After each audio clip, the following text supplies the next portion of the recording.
Jeffrey Dahmer was obsessed with one dynamic and one dynamic alone, and he reenacted this dynamic within his fantasy world over and over again from the time that he was about 13 until likely his last breath.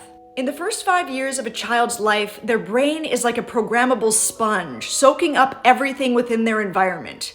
The dynamic between a child and each parent and the dynamic between the two parents wind up becoming imprinted permanently within the child's psyche.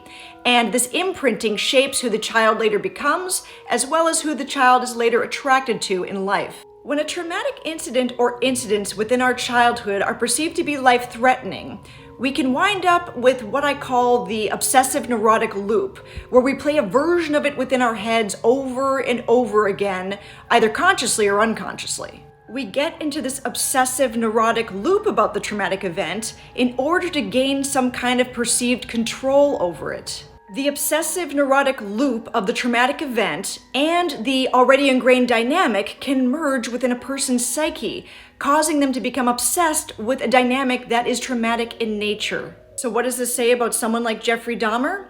Just a reminder, I am not diagnosing anyone in this video. I am merely speculating on what could have happened in a case like this. We know that early in life, Jeffrey Dahmer was fixated on the idea of dynamics being very dangerous with his creation of Infinity Land.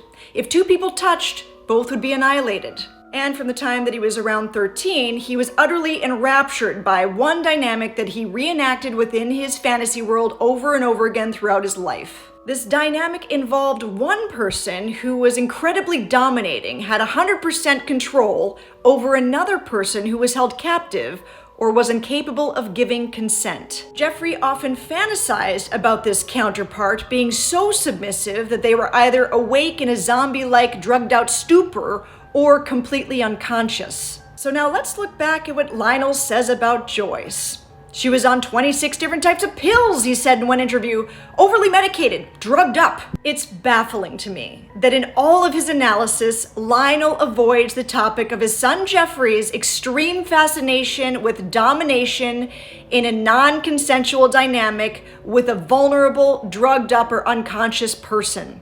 Now, why might this be? Well, if we know that children witness specific dynamics within their family system repeated over and over again by the parents who are models, and we know that one of the people in this specific dynamic in the Dahmer house was Joyce, who was described as being incapacitated, whether due to postpartum depression or being overly medicated, then what does this say about the other individual in the dynamic, aka Lionel?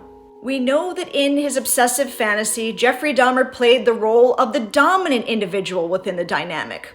So how did this dynamic become so obsessive in nature for him? One might suggest that there was an extreme, dominant, submissive parental dynamic that was modeled for Jeffrey over and over again, combined with an extremely traumatic event involving him as a child and a larger-than-life presence who completely dominated him, causing him to feel completely powerless and utterly confused.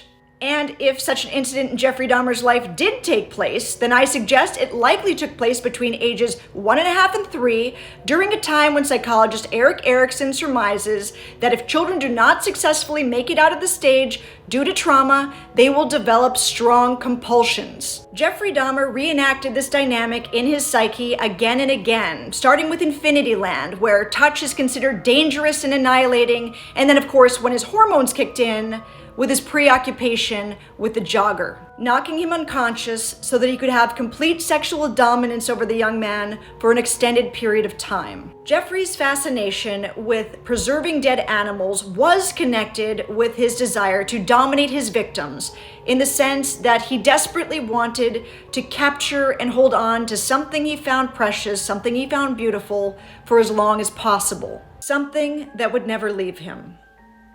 Unfortunately, on the contrary, these severe compulsions ultimately wound up causing Jeffrey Dahmer to take the lives of 17 men.